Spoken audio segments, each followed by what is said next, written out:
Senang sekali bisa berjumpa kembali dengan para pendengar setia di jam tayang favorit kita hari ini. Musik, mari kita nikmati bersama sebuah kisah baru yang sangat memikat dan penuh teka-teki. Semoga Anda semua mendapatkan momen mendengarkan yang menyenangkan dan nyaman. Berikut ini kami persilakan Anda semua untuk musik mendengarkan.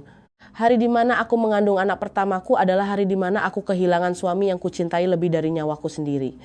Namun, hal yang paling kejam bukanlah menjadi janda di usia 26 tahun, melainkan ketika ibu mertuaku, orang yang selama 2 tahun ini selalu kuhormati dan kucintai layaknya ibu kandungku sendiri, dengan dingin memaksaku untuk menggugurkan darah daging putranya, lalu mengusirku dari rumah seperti seonggok sampah. Tatkala aku merasa sudah jatuh ke dasar keputusasaan yang paling dalam, tiba-tiba di rumah sakit seorang dokter paruh baya memanggilku. Suaranya bergetar namun penuh ketegasan. "Nak, musik pertahankan bayi itu. Dokter akan memberitahumu sebuah rahasia yang sangat menggemparkan. Rahasia apakah itu dan bagaimana hal tersebut mengubah hidupku? Musik." Silakan para pendengar setia channel Drama Mertua menantu menyimak kisahku berikut ini. Tahun ini usiaku 26 tahun. Usia yang sering dibilang sebagai masa terindah dalam kehidupan seorang wanita. Tapi bagiku, ini adalah sebuah babak ingatan yang diwarnai oleh duka dan air mata. Mengingat kembali 2 tahun yang lalu, aku hanyalah seorang gadis lugu yang percaya pada cinta sejati dan keluarga yang bahagia. Aku bertemu suamiku dalam sebuah pesta ulang tahun teman kami. Usianya 5 tahun lebih tua dariku, seorang insinyur sipil yang mapan, tampan, dan memiliki senyum sehangat mentari musim gugur. Sejak pertemuan pertama, ia sudah terpikat oleh keanggunan serta caraku berbicara yang cerdas dan jenaka. Ia bilang, ia sudah pergi ke banyak tempat, bertemu banyak orang, tapi hanya saat bersamaku musik, ia menemukan kedamaian yang sesungguhnya. Ia menyebutku sebagai rumah, tempatnya kembali setelah hari-hari yang melelahkan di proyek konstruksi. Hari di mana ia membawaku untuk diperkenalkan pada keluarganya, aku gugup sampai tidak bisa tidur. Keluarganya tinggal di ibu kota, keluarga terpandang yang memiliki bisnis material bangunan yang terkenal. Ibunya, Ibu Hani, adalah wanita yang tegas dan elegan. Awalnya aku takut beliau akan merendahkanku, seorang gadis desa dari keluarga biasa. Tapi tidak, beliau menyambutku dengan sangat hangat. Beliau menggenggam tanganku, menatapku dari ujung kepala hingga ujung kaki, lalu tersenyum lembut. Musik. Aduh, manis sekali anak ini. Pantas saja Kevin menyembunyikanmu rapat-rapat. Ibu cuma punya 1 anak laki-laki, ibu hanya berharap dia menemukan gadis yang baik dan bisa mengurus keluarga. Itu sudah cukup membuat ibu sangat bahagia. Kata-kata beliau membuat bebanku seolah terangkat, hatiku terasa sangat hangat. Aku percaya bahwa aku benar-benar beruntung, tidak hanya mendapatkan suami yang baik, tapi juga ibu mertua yang pengertian. Pernikahan kami pun tak lama kemudian digelar dengan restu dari semua orang. 2 tahun hidup seatap, aku berusaha keras menjalankan kewajibanku sebagai menantu. Aku bangun pagi untuk memasak sarapan, malam harinya sibuk mengurus makan malam dan bersih beres. Ibu Hani sesekali membelikanku kain yang bagus atau sekotak suplemen vitamin. Ia mengelus kepalaku dan berkata, "Menantu itu sama seperti anak perempuan sendiri, kamu sudah bekerja keras." Kevin juga selalu begitu, mencintai dan memanjakanku sepenuh hati. Setiap malam ia selalu pulang untuk makan malam, akhir pekan ia mengajakku menonton bioskop atau sekadar jalan-jalan. Ia bilang pekerjaannya sangat sibuk dan penuh tekanan, tapi begitu pulang dan melihatku, semua rasa lelahnya sirna, hidupku mengalir dalam ketenangan dan kebahagiaan. Sebuah kebahagiaan yang sempat kukira akan bertahan selamanya. Dan kebahagiaan itu serasa berlipat ganda saat aku menyadari bahwa aku hamil. Alat tes kehamilan dengan 2 garis merah itu muncul bagaikan keajaiban. Malam itu dengan jantung berdebar, aku menunjukkannya pada Kevin. Ia tertegun sejenak, lalu menggendongku dan memutarku di tengah ruangan dengan senyum yang tak henti-hentinya mengembang. "Ya Tuhan, istriku, aku akan jadi ayah. Terima kasih banyak." Ia memelukku erat, menempelkan telinganya di perutku dan membisikkan kata-kata cinta untuk malaikat kecil yang belum berbentuk itu. Ibu mertuaku saat mengetahui kabar ini juga sangat gembira. Beliau langsung membeli berbagai macam makanan bergizi dan setiap hari merebus kaldu dengan tangannya sendiri untukku. Ia bilang aku harus dirawat dengan baik agar cucunya lahir gemuk dan sehat. Aku hidup di hari-hari paling membahagiakan dalam hidupku. Dicintai suami, dirawat ibu mertua, dan mengandung darah daging dari pria yang kucintai. Aku sudah membayangkan masa depan yang indah tentang rumah yang dipenuhi tawa anak kecil. Tapi aku tak pernah menyangka kebahagiaan itu setipis asap. Hanya butuh 1 hembusan angin puting beliung untuk menghancurkannya menjadi ketiadaan. Sore yang nahas itu, Kevin bilang ia harus pergi ke proyek di Surabaya untuk menyelesaikan masalah mendesak. Mungkin butuh 2 atau 3 hari baru bisa pulang. Sebelum pergi, ia memelukku, mencium perutku dan berkata, "Ayah, pergi cari uang buat beli susu adik ya. Ibu dan anak ayah baik-baik di rumah. Tunggu ayah pulang." Aku mengantarnya sampai ke pintu. Menatap mobilnya yang perlahan menghilang di ujung gang kecil, entah mengapa ada perasaan gelisah yang sulit dijelaskan merayap di hatiku. Aku berdiri di sana cukup lama, merasa seolah aku baru saja kehilangan sesuatu yang sangat berharga. Malam itu aku tidak bisa tidur. Menjelang subuh saat aku baru saja terlelap, dering telepon berbunyi nyaring. Itu dari nomor ibu mertuaku. Aku buru-buru mengangkatnya, firasatku mengatakan ada yang tidak beres. Dari seberang telepon yang terdengar bukan suara Ibu Hani, melainkan suara isak tangis seorang pria asing. "Halo, apakah benar ini keluarga dari Mas Kevin? Beliau kecelakaan lalu lintas di jalan tol, sekarang sedang dibawa ke IGD. Kondisinya sangat kritis. Telingaku berdengung, ponsel jatuh dari tanganku dan hancur di lantai. Semua yang ada di sekitarku seolah runtuh. Aku tidak mendengar apa-apa lagi, selain suara hatiku yang hancur berkeping-keping. Aku tidak ingat bagaimana aku bisa sampai ke rumah sakit. Aku hanya ingat lorong yang panjang dan dingin, bau obat antiseptik yang menyengat, serta wajah ibu mertuaku yang basah oleh air mata. Saat ia melihatku, aku sudah berdiri di sana menunggu dan berdoa. Namun, pintu ruang gawat darurat akhirnya terbuka. Seorang dokter senior keluar dan menggelengkan kepalanya dengan lelah. "Kami sudah berusaha semaksimal mungkin. Turut berduka cita untuk keluarga." Duniaku, tepat di hari aku tahu aku akan menjadi seorang ibu, runtuh sepenuhnya. Aku kehilangan dia, kehilangan suami yang paling kucintai, kehilangan seluruh semestaku. Jika Anda merasa kisah ini menyentuh hati Anda, jangan lupa untuk menekan tombol subscribe, like dan share video ini agar lebih banyak orang yang bisa mengambil pelajaran untuk diri mereka sendiri. Setiap subscribe dan komentar Anda adalah motivasi bagi kami untuk terus menghadirkan kisah-kisah yang lebih mengharukan dan bermakna dalam hidup. Duniaku tidak hanya runtuh, tapi juga hancur menjadi jutaan serpihan kaca tajam yang menusuk ke setiap inci dagingku. Aku tidak ingat apa yang kulakukan setelah dokter mengucapkan kalimat itu. Aku hanya ingat putihnya rumah sakit, jeritan memilukan ibu mertuaku, dan tubuhku yang melemas jatuh tersungkur di lantai yang dingin. Aku pingsan, dan mungkin itu adalah sebuah keberuntungan, sebab saat kesadaranku kembali, aku harus menghadapi kenyataan yang lebih kejam daripada kematian orang yang kucintai. Suami yang selalu tersenyum hangat, yang selalu berjanji akan melindungiku seumur hidupnya, kini terbaring kaku dan dingin, ditutupi selembar kain putih. Aku berusaha menerjang maju, memanggil namanya, tapi kakiku kehilangan tenaga. Keluarganya, paman dan bibinya yang baru beberapa kali kutemui, mengerumuniku. Mereka menangis, mereka meratap, tapi tak satu pun dari mereka yang mengulurkan tangan untuk menopangku. Aku terduduk di lantai, tanganku secara refleks memegangi perutku yang masih rata. "Nah, ayah sudah pergi," bisikku dalam hati yang hancur. Air mataku tidak lagi menetes seperti sungai. Ia hanya menggenang, mengaburkan segalanya. Di antara lautan orang yang menangis pilu itu, tiba-tiba aku menatap ibu mertuaku. Beliau tidak menangis. Setelah jeritan histeris di rumah sakit tadi, kini wajahnya hanya menyisakan kebekuan yang menakutkan. Ia berdiri tegak, matanya menatap kosong ke depan. Ia tidak menatapku, tidak juga menatap tempat di mana putranya terbaring. Tatapan itu bukanlah tatapan seorang ibu yang baru saja kehilangan putra satu-satunya. Itu adalah sesuatu yang lain, sesuatu yang asing. Sesuatu yang membuatku bergidik tanpa sadar. Hari-hari setelah itu adalah rangkaian hari terpanjang dalam hidupku. Pemakaman Kevin diadakan di rumah yang beberapa hari lalu masih dipenuhi tawa, kini tenggelam dalam suasana duka dengan bau dupa yang menyengat dan suara lantunan doa yang memilukan. Sebagai seorang istri, seseorang yang belum sempat merasakan kebahagiaan yang utuh, aku harus mengenakan pakaian serba hitam, menutupi kepalaku dengan kerudung duka, berlutut di depan peti mati suamiku. Mual kehamilanku mulai terasa. Rasa ingin muntah bergejolak, tapi aku berusaha menelannya kembali. Aku tidak boleh tumbang, setidaknya tidak untuk saat ini. Aku harus mengurus pemakamannya dengan layak, membiarkannya pergi dengan tenang.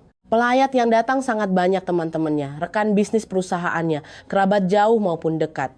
Semuanya datang menyalakan dupa lalu menggenggam tanganku mengucapkan belasungkawa. Aku hanya bisa menunduk dan berterima kasih di luar kesadaranku. Aku seperti robot yang sudah diprogram, menjalankan ritual secara mekanis, sementara jiwaku sudah mati bersamanya. Selama hari-hari pemakaman, ibu mertuaku hampir tidak berbicara padaku.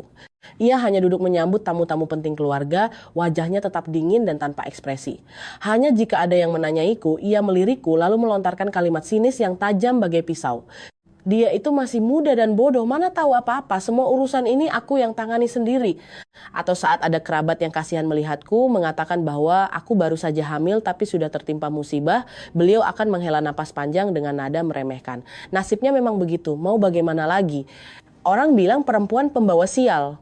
Anakku itu kurang beruntung, nggak kuat menanggung sialnya. Kata nggak kuat menanggung itu seperti palu yang menghantam kepalaku. Ia berusaha menyalahkanku. Ia menganggap akulah pembawa sial, komet pembawa petaka yang telah membunuh putranya. Aku duduk berlutut mendengarkan setiap kata-katanya, dadaku terasa dicekik. Aku ingin berteriak, ingin mengatakan bahwa aku juga hancur, bahwa aku kehilangan lebih banyak daripada dirinya. Aku kehilangan seorang suami dan anakku kehilangan seorang ayah bahkan sebelum ia lahir. Namun aku tidak melakukannya. Aku hanya menggigit bibirku kuat-kuat membiarkan air mata mengalir ke dalam hati. Malam terakhir sebelum ia dikebumikan, aku duduk sendirian menjaga peti matinya. Ruangan besar itu hanya menyisakan aku, dirinya, dan karangan bunga duka. Aku menyentuh foto di atas meja altar. Masih senyum yang hangat, tatapan yang lembut. Tapi kenapa sekarang terasa begitu jauh? Aku menundukkan kepalaku ke meja. Untuk pertama kalinya, aku membiarkan diriku menangis dengan lemah. Aku menangis untuknya, menangis untukku, dan menangis untuk anak kami yang belum sempat melihat ayahnya. Tepat pada saat itu, ibu mertuaku melangkah masuk. Ia tidak menatapku, langsung berjalan menuju altar dan menyalakan dupa. Asap putih mengepul menutupi wajahnya, tapi aku masih bisa mendengar suaranya yang dingin. Menangis pun tak ada gunanya, dia nggak akan hidup lagi. Jaga kesehatanmu, besok masih harus mengantarnya ke tempat peristirahatan terakhir. Aku mendongak menatapnya melalui pandangan yang buram oleh air mata. Ibu, hatiku sangat sakit. Siapa yang tidak sakit hati? Potongnya. Tapi kamu harus tahu, yang mati sudah mati, yang hidup harus tetap melanjutkan hidup. Urus pemakaman ini sampai selesai. Setelah selesai, ibu punya hal sangat penting yang harus dibicarakan denganmu. Ia berhenti sejenak, berbalik menatapku, matanya menggelap tanpa sedikit pun kehangatan. Ini berkaitan langsung dengan janin di perutmu. Kalimat ibu mertuaku menggantung di udara yang sunyi di malam terakhir yang dingin dan penuh ancaman itu. Ini berkaitan langsung dengan janin di perutmu. Aku tidak bisa tidur setelah mendengar kalimat itu. Aku duduk memeluk foto Kevin, berusaha mencari sedikit kehangatan, sedikit kekuatan dari senyumnya yang familiar. Aku mencoba menenangkan diri, berpikir mungkin ibu mertuaku hanya khawatir akan masa depanku. Mungkin ia ingin berdiskusi tentang bagaimana membesarkan anak ini kelak. Aku berpegang pada pemikiran naif itu sampai hari pemakamannya selesai. Setelah mengantarnya ke peristirahatan terakhir dan kembali ke rumah yang kosong, rasa kehilangan itu kembali menerjang dan mencabik-cabikku. Aku hampir kehabisan tenaga, hanya ingin tidur. Tidur panjang tanpa mimpi. Tapi ibu mertuaku tidak memberiku waktu sedetik pun untuk tenang. Ia memanggilku ke ruang tamu. Ruang tamu yang dulu sering kugunakan bersama suami untuk menonton TV, kini sudah dibersihkan, tidak ada lagi jejak pemakaman. Seolah ia ingin menghapus keberadaan putranya secepat mungkin. Beliau duduk di kursi sofa besar, wajahnya tanpa emosi. Ia tidak menatapku, hanya melihat secangkir teh panas yang mengepul di atas meja. Duduklah, suaranya datar, tanpa riak.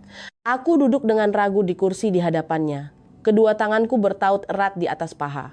Jantungku berdebar tak karuan. Firasatku mengatakan bahwa badai yang sesungguhnya baru saja dimulai. Ia menyesap tehnya, lalu perlahan meletakkan cangkirnya, menimbulkan bunyi klik yang kering di tengah kesunyian. Semua urusan Kevin sudah selesai, sekarang ini urusanmu. Ia akhirnya mendongak menatapku, tatapannya tajam seolah bisa menembus jantungku. Janin di perutmu itu, gugurkan. 4 kata itu. Janin di perutmu itu, gugurkan. Diucapkannya dengan sangat ringan, santai, seolah ia sedang membicarakan membuang barang bekas. Tapi bagiku, itu seperti petir yang menyambar di siang bolong. Telingaku berdengung, aku tidak percaya dengan apa yang baru saja ku dengar. Aku terbata-bata. Bu, ibu bilang apa? Ini anak Mas Kevin, ini cucu ibu sendiri. Beliau menyeringai sebuah senyuman yang belum pernah kulihat sebelumnya. Senyum penuh penghinaan. Cucu, Kevin sudah mati, cucu apanya lagi? Kalau dia sudah pergi, biarkan dia pergi dengan tenang. Kamu mempertahankan bayi ini hanya akan membuatnya terbebani dan tidak bisa tenang di alam sana. Terlebih lagi, kamu masih muda, masa depanmu masih panjang.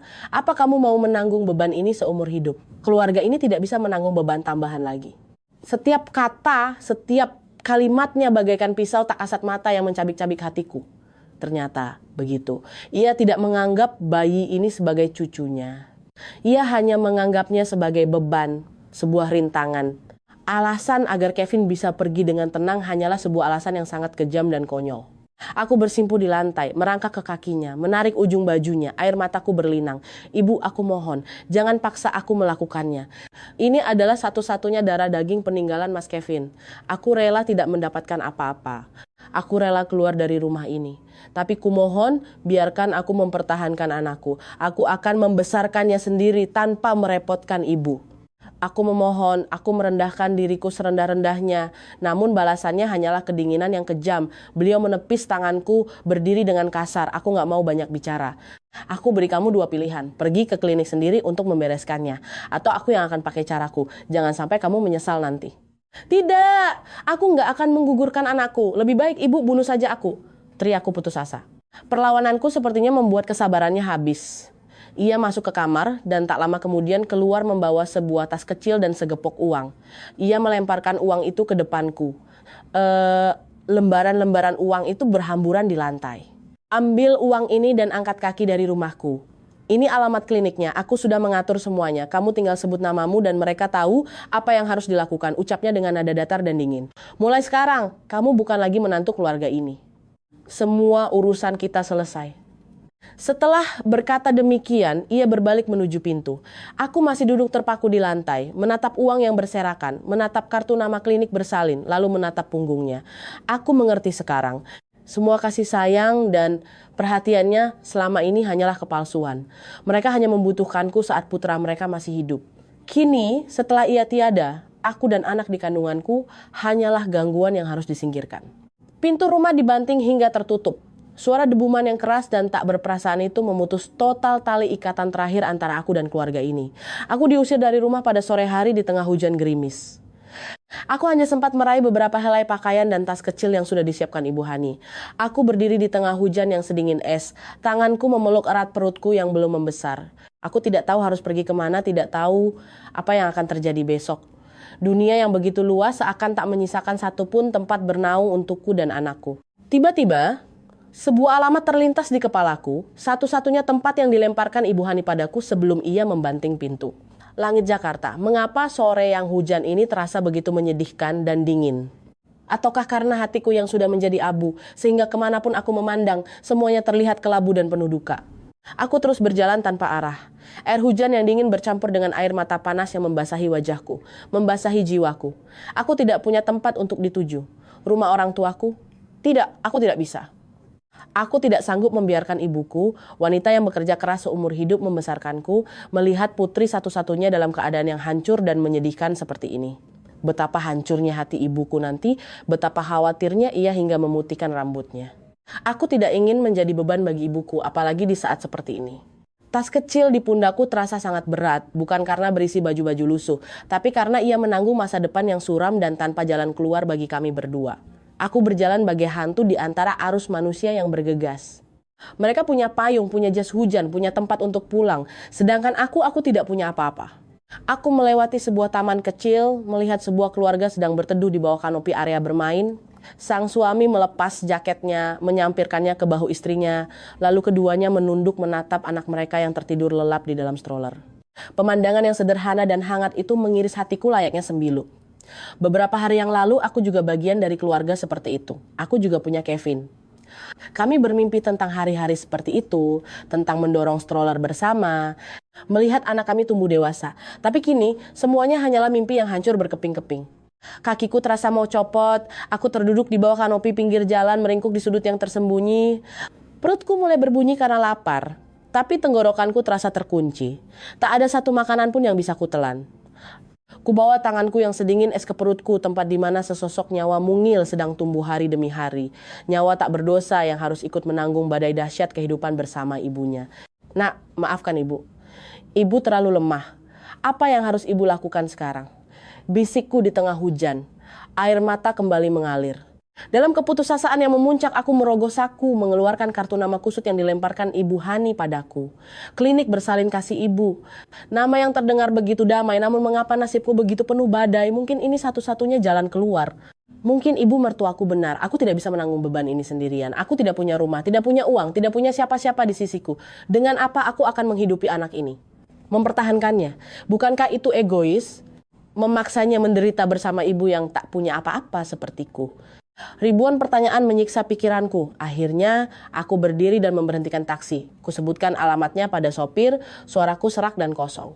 Mobil melaju, membawaku ke tempat yang kupikir akan menjadi titik akhir dari harapanku, tempat di mana aku harus melepaskan darah dagingku. Klinik malam itu tidak terlalu ramai, tapi udaranya tetap terasa pengap dengan bau disinfektan yang kental dan kesunyian yang mencekam. Aku melangkah seperti orang yang sedang tidur berjalan, menuju meja pendaftaran. Perawat muda menatapku dari ujung kepala sampai ujung kaki, sorot matanya sedikit iba melihat kondisiku yang basah kuyup dan pucat pasi. Ada yang bisa dibantu, Bu? Saya datang sesuai janji, jawabku pelan, suaraku nyaris tak terdengar. Dengan gemetar kuserahkan kartu nama itu padanya. Perawat itu melihat kartu tersebut lalu menatapku dan mengangguk. Oh, Mbak Laras ya, keluarganya sudah berpesan. Silakan tunggu di ruang tunggu nomor 3. Sebentar lagi akan ada dokter yang menemui Mbak. Aku menyeret langkahku yang berat menuju ruang tunggu. Ruangan kecil itu hanya diisi beberapa kursi plastik yang dingin dan lampu neon yang menyilaukan. Aku duduk memeluk tubuhku erat-erat. Seluruh tubuhku gemetar bukan karena dingin tapi karena ketakutan. Aku takut pada perasaan bahwa aku akan segera membunuh anakku sendiri dengan tanganku. Aku takut pada masa depan yang kosong jika anak ini tak ada lagi di sisiku. Aku memejamkan mata. Bayangan Kevin kembali muncul. Senyumnya, pelukannya yang hangat. Mas, apa kamu tahu di atas sana? Mereka mau merebut anak kita. Merebut satu-satunya kenang-kenangan yang kamu tinggalkan untukku. Entah sudah berapa lama aku duduk di sana, hingga pintu ruangan terbuka. Namun, orang yang masuk bukanlah dokter perempuan seperti yang kubayangkan, melainkan seorang pria parubaya yang mengenakan jas putih yang sudah agak pudar. Wajahnya keibuan, matanya memancarkan kelembutan, tapi juga menyiratkan duka yang dalam. Aku terkejut saat mengenalinya. Ia adalah dokter yang menangani Kevin di ruang gawat darurat waktu itu, orang yang menyampaikan kepada keluarga kami kalimat, "Kami sudah berusaha semaksimal mungkin." Ia juga mengenaliku, langkahnya terhenti sejenak, sorot matanya kilas terkejut, lalu dengan cepat berubah menjadi rasa iba yang mendalam. Nah, kenapa kamu ada di sini? Suaranya berat dan penuh empati. Aku tidak bisa menjawab, aku hanya menunduk, air mata kembali mengalir deras. Dokter menatap penampilanku, menatap perutku yang masih rata, lalu melihat kertas rujukan di atas meja. Sepertinya ia langsung mengerti segalanya. Ia menghela napas panjang, menarik kursi dan duduk di hadapanku. Nah, dokter tahu saat ini kamu sangat menderita. Kehilangan suami yang sangat kamu cintai adalah pukulan yang teramat berat. Ia terdiam sejenak lalu melanjutkan, tapi kamu harus kuat, bukan hanya karena ada bayi di dalam kandunganmu. Aku mendongak menatapnya. Suaraku terisak. Dokter, saya nggak bisa mempertahankan anak ini. Saya sudah nggak punya apa-apa lagi. Saya nggak bisa memberinya rumah, masa depan. Dokter menatapku, tatapannya mendadak menjadi sangat serius. Ia menoleh keluar pintu seolah memastikan tidak ada siapa-siapa. Lalu ia mencondongkan tubuhnya ke arahku, merendahkan suaranya menjadi bisikan. Suaranya bergetar namun penuh tekad. Nak, dengarkan dokter. Jangan pernah menggugurkan bayi itu. Pertahankan bayinya. Dokter akan memberitahumu sebuah rahasia. Sebuah rahasia besar tentang kematian suamimu. Para pendengar yang budiman, jika kisah wanita malang ini membuat Anda merenung, jika Anda juga berdebar menunggu rahasia apa yang akan diungkapkan oleh sang dokter, jangan ragu untuk menunjukkan empati dan dukungan Anda dengan menekan tombol like pada video ini. Setiap like Anda bukanlah sekadar angka, melainkan kata-kata penyemangat, bentuk dukungan berharga yang memberi kami motivasi untuk terus menghadirkan kisah-kisah yang jujur dan penuh makna. Sebuah rahasia besar tentang kematian suamimu. Kalimat dokter itu bagaikan lonceng raksasa yang bergema dan menyapu kabut keputusasaan di kepalaku. Aku mematung, mendongak menatapnya dengan mata terbelalak penuh keraguan. Rahasia? Kematian itu akibat kecelakaan lalu lintas. Polisi sudah menyimpulkannya, lalu rahasia apa lagi yang bisa ada? Melihat keraguanku, Dr. Baskoro tidak banyak menjelaskan. Ia berdiri, menoleh ke sekeliling sekali lagi lalu berbisik, "Di sini tidak aman untuk bicara, ikut dokter." Aku seperti dihipnotis, berdiri terhuyung-huyung dan mengikutinya. Kami menyusuri lorong-lorong rumah sakit yang panjang dan sepi di malam hari menuju area kantor staf medis. Ia membawaku ke sebuah ruangan kecil. Di pintu tertulis, "Kepala IGD Dr. Baskoro." Ruangan itu tidak besar, hanya ada meja kerja tua, rak yang dipenuhi buku medis tebal, dan ranjang lipat kecil di sudut ruangan. Aroma asap rokok tercium samar-samar di udara. Mungkin ia baru melewati malam jaga yang panjang dan melelahkan. Ia mengunci pintu, sebuah tindakan hati-hati yang membuatku semakin yakin bahwa apa yang akan ia katakan sangatlah penting. Ia mempersilakanku duduk di kursi tamu, lalu mengambilkan segelas air hangat untukku. "Minumlah sedikit biar hangat, wajahmu pucat sekali." Aku dengan gemetar mengambil gelas itu, merasakan kehangatan yang menjalar di telapak tanganku, tapi tubuhku tetap saja tak berhenti bergetar. Dokter Baskoro duduk di hadapanku, kedua tangannya saling bertaut di atas meja. Ia menatapku, tatapannya lembut namun kini menyiratkan penyesalan dan ketegasan.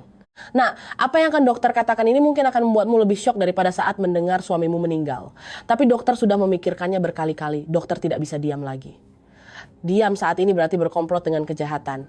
Aku menahan napas untuk mendengar, jantungku berdegup kencang di dada. Ia mulai bercerita, suaranya berat dan datar, seperti sedang memutar ulang sebuah film gerakan lambat.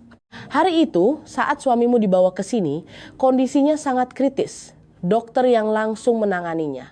Laporan dari TKP menyebutkan kecelakaan akibat mobil hilang kendali dan menabrak pembatas jalan. Tapi, saat memeriksa luka-lukanya, dokter menemukan kejanggalan.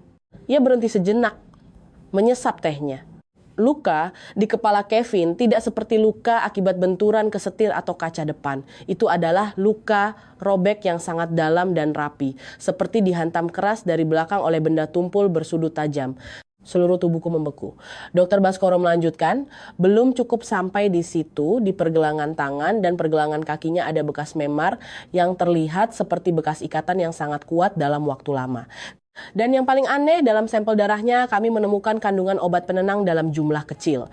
Obat jenis ini jika digunakan dalam dosis tinggi bisa menyebabkan koma dan menghilangkan kemampuan melawan. Setiap kata, setiap kalimatnya bagaikan pukulan palu di kepalaku. Dipukul dari belakang, diikat, ada obat penenang dalam darahnya. Ini bukan kecelakaan lalu lintas biasa, ini adalah pembunuhan berencana. Lalu kenapa? Kenapa polisi menyimpulkan itu kecelakaan? Tanya aku gemetar. Secercah harapan tipis muncul bahwa mungkin saja dokter ini salah. Dokter menghela napas panjang, matanya meredup. Itulah yang membuat dokter tersiksa selama beberapa hari ini.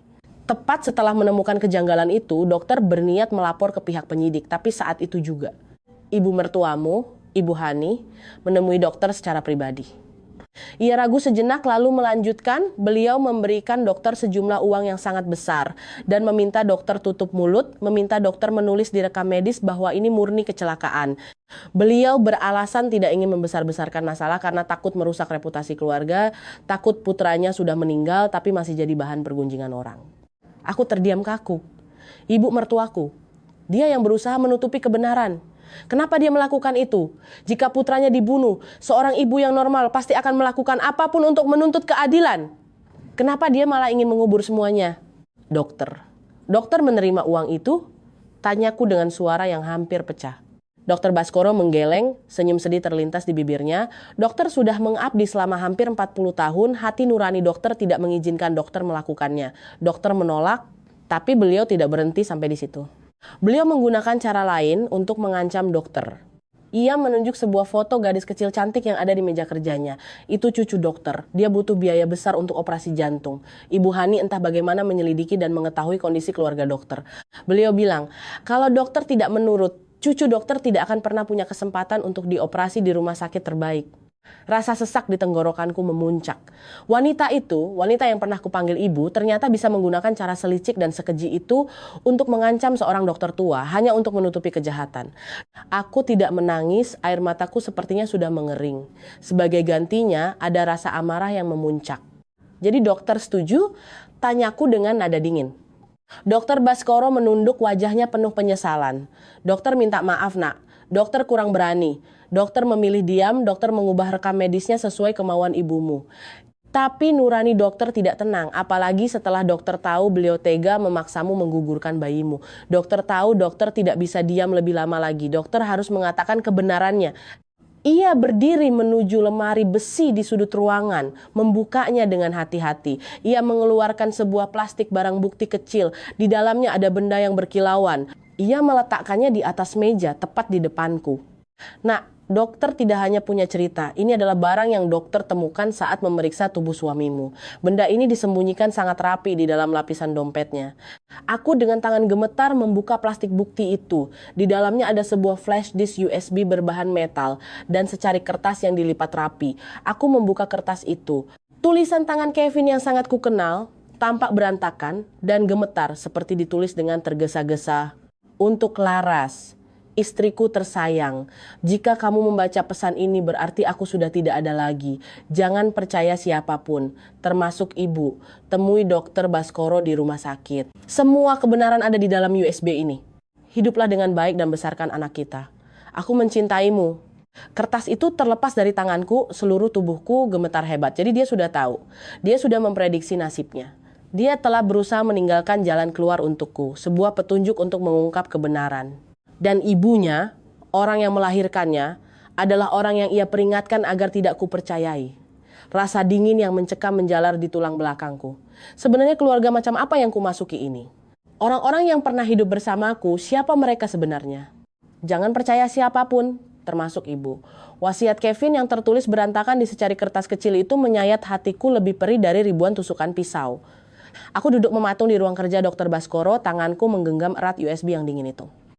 USB itu bukan sekadar media penyimpanan, itu adalah pesan terakhir dari Kevin, kunci untuk membuka kebenaran mengerikan yang harus dibayar dengan nyawanya. Rasa kehilangan kini berpadu dengan kemarahan dan ketakutan yang samar. Aku harus menghadapi kenyataan yang tersimpan di dalam USB ini. Apakah aku punya cukup keberanian untuk mengetahui siapa yang telah membunuh suamiku, siapa yang tega menghancurkan keluarga kecilku? Dr. Baskoro menatapku, matanya memancarkan kesedihan dan rasa bersalah. Nah, dokter minta maaf karena tidak mengungkap kebenaran ini lebih awal. Dokter terlalu pengecut. Aku menggeleng, berusaha menahan air mata yang mendesak keluar, bukan salah dokter. Terima kasih dok, kalau tidak ada dokter, mungkin saat ini saya sudah... Aku tidak berani melanjutkan kalimat itu. Kalau bukan karena beliau, mungkin aku sudah membunuh anakku dengan tanganku sendiri dan kebenaran tentang kematian Kevin akan terkubur selamanya. Beliau telah menyelamatkan hidupku dan anakku. Lalu, apa yang akan kamu lakukan sekarang? Tanya Dr. Baskoro cemas. Ibu Hani bukan orang sembarangan. Kalau dia tahu kamu sudah mengetahui kebenarannya, dia tidak akan melepaskanmu begitu saja. Saya harus pergi dari sini, kataku dengan suara tegas. Saya tidak bisa kembali ke rumah sakit itu, juga tidak bisa berkeliaran di jalanan. Saya harus mencari. Aku menatap USB di tanganku. Hal pertama yang harus saya lakukan adalah mencari tempat yang aman untuk melihat isi USB ini. Saya harus tahu siapa musuh saya. Dokter, bolehkah saya meminjam sedikit uang? Saya janji akan mengembalikannya nanti, tanyaku malu-malu. Uang yang dilemparkan Ibu Hani tadi kutinggalkan di lantai rumahnya. Aku tidak ingin membawa apapun dari mereka. Dr. Baskoro tanpa ragu membuka dompetnya, mengeluarkan seluruh uang tunainya, dan memasukkannya ke tanganku. Tidak perlu dikembalikan. Pakai saja ini untuk keperluanmu dan bayimu. Kamu butuh tempat aman. Dokter punya teman yang memiliki apartemen studio untuk disewakan, tempatnya sangat rahasia. Dokter akan bantu menghubunginya.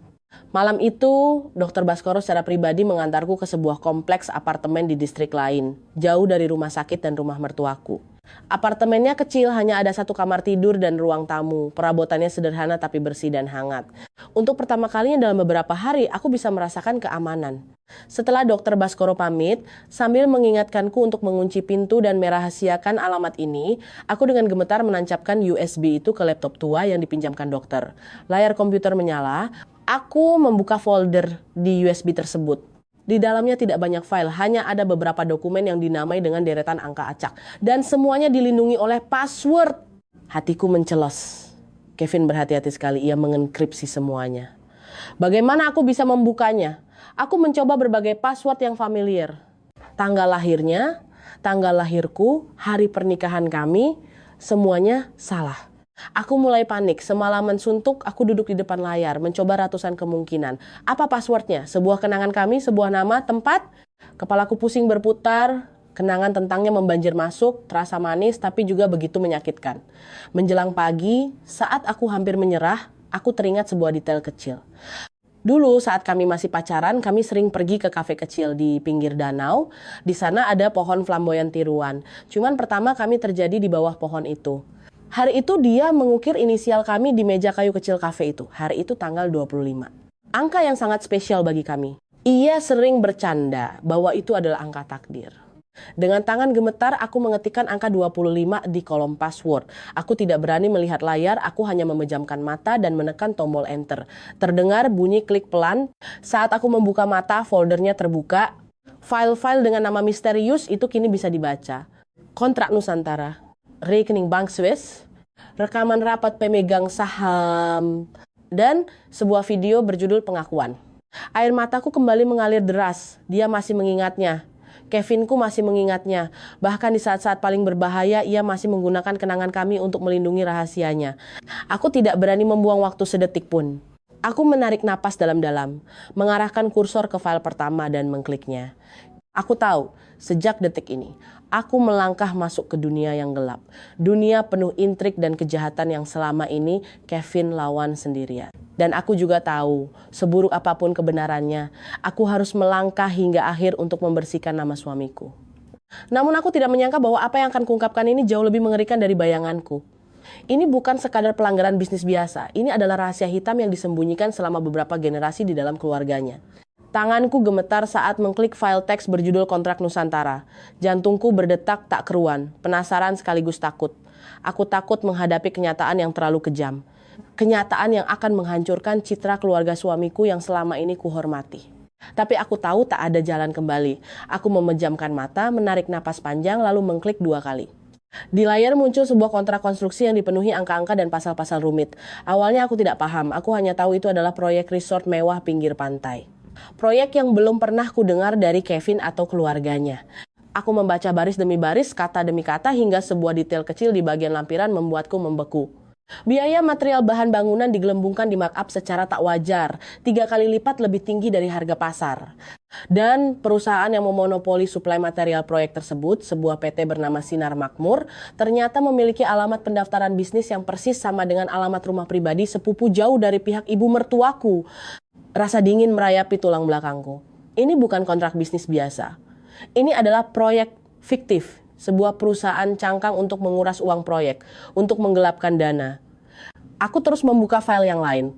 Catatan transfer ke rekening Bank Swiss, rekaman suara rapat pemegang saham. Semakin aku melihatnya, semakin aku merasa muak. Ternyata, perusahaan konstruksi PT Maju Jaya yang dibanggakan keluarga suamiku, yang berkedok sebagai bisnis jujur, tak lebih dari sekadar mesin pencuci uang raksasa. Mereka memanfaatkan proyek konstruksi untuk melegalkan uang haram dari aktivitas gelap yang tak dijelaskan Kevin. Mereka mendirikan perusahaan fiktif atas nama kerabat, membuat kontrak palsu, memarkup harga material, memanipulasi biaya buruh harian, lalu mentransfer ratusan miliar rupiah ke rekening luar negeri. Dan orang nomor 1 yang menjadi otak di balik semua skema ini tidak lain adalah ibu mertuaku, Ibu Hani, perempuan yang selalu tampil lembut dan terhormat. Perempuan yang selalu berbicara soal moral dan agama ternyata adalah mafia yang licik dan kejam. Aku teringat saat-saat beliau pergi ke panti asuhan, ikut kegiatan sosial. Semua itu hanya sandiwara, kedok sempurna untuk menutupi sifat aslinya. Aku beralih ke file rekaman audio terakhir. Itu adalah percakapan antara Kevin dan pria lain. Mungkin itu adalah sahabatnya yang disebutkannya di secari kertas tadi. Suara Kevin dalam rekaman itu terdengar bergetar karena amarah dan frustrasi. Aku nggak nyangka, Indra. Ternyata mamaku sendiri. Mama yang melakukan semua ini. Mama yang ngerubah perusahaan papa. Hasil jerih payah papa seumur hidup. Jadi alat kejahatan. Aku udah coba cegah, tapi mama nggak mau denger. Mama malah ngancam. Kalau aku berani macam-macam, dia nggak bakal biarin Laras tenang. Suara Hendra sahabatnya terdengar sangat cemas. Vin, ini bahaya banget. Kamu lagi ngelawan keluargamu sendiri. Kamu harus hati-hati. Aku tahu, suara Kevin penuh kepahitan. Aku nggak takut mati. Aku cuma takut ini bawa petaka buat Laras dan anak kami. Aku udah kumpulin semua buktinya. Aku bakal serahkan ini ke polisi. Aku harus bersihin nama perusahaan, nama papaku. Indra, kalau terjadi sesuatu padaku, tolong temukan Laras dan berikan USB ini. Aku sudah meninggalkan petunjuk buat dia, cuma dia yang bisa membukanya. Rekaman berakhir, kata-kata suamiku terus terngiang di kepalaku. Aku menelungkup di meja, menangis terseduh-seduh. Aku menangis bukan hanya karena kasihan, tapi karena rasa kagum padanya. Suamiku tidak pengecut. Dia tidak ikut campur dalam kejahatan keluarganya. Dia sendirian berjuang demi kebenaran, demi melindungiku. Dia sadar betul akan bahayanya, sudah mempersiapkan kemungkinan terburuk. Dia mengorbankan nyawanya demi keadilan. Aku sudah mengerti semuanya. Aku paham kenapa Ibu Hani sangat ingin menyembunyikan kebenaran tentang kematian Kevin. Karena kalau polisi menyelidikinya, bisnis gelapnya akan terbongkar. Aku juga paham kenapa dia tega memaksaku menggugurkan bayi ini. Dia takut. Dia takut bayi ini, darah daging Kevin, akan menjadi alasan kuat bagiku untuk tetap tinggal di keluarga itu. Dia takut suatu hari nanti aku akan menemukan rahasia yang berusaha ia kubur dalam-dalam. Wanita itu bukan cuma penipu, dia iblis berdarah dingin yang rela melakukan apa saja demi kepentingannya, bahkan mengorbankan darah dagingnya sendiri. Amarah yang tak terbendung membara di dadaku. Aku tak lagi takut, aku menggenggam erat USB itu. Mas Kevin, kamu tenang saja, aku akan buat orang yang membunuhmu membayar semuanya. Setiap cerita yang kami sajikan tidak hanya bertujuan untuk menghibur tapi juga menyebarkan pesan. Jika Anda percaya bahwa kejahatan tak akan selamanya bisa ditutupi dan keadilan pada akhirnya akan ditegakkan, silakan bagikan video ini kepada kerabat dan sahabat Anda. Satu share dari Anda adalah aksi nyata untuk membangun masyarakat yang lebih baik. Tempat di mana kejahatan tak lagi mendapat ruang. Semalaman aku tidak tidur. Aku duduk di depan komputer membaca berulang-ulang dokumen itu, memutar ulang rekaman-rekaman audio di USB. Semakin dalam aku masuk ke dunia gelap keluarga suamiku, semakin aku merinding. Tapi dalam ketakutan itu, sebuah pertanyaan besar terus mengganjal di kepalaku. Sebuah pertanyaan yang belum terjawab utuh dari file-file di USB. Bagaimana persisnya kecelakaan Kevin terjadi? Dokter Baskoro bilang dia dihantam dari belakang, ada obat penenang di darahnya. Ibu mertuaku menggunakan uang dan kekuasaannya untuk menutupi kebenaran. Semuanya merujuk pada fakta bahwa ini adalah pembunuhan berencana. Tapi siapa eksekutornya? Apa peran Ibu Hani sebenarnya? Apakah ada seorang ibu yang tega menghabisi nyawa putra kandungnya sendiri? Kecurigaan ini menyiksa batinku. Aku harus tahu pastinya.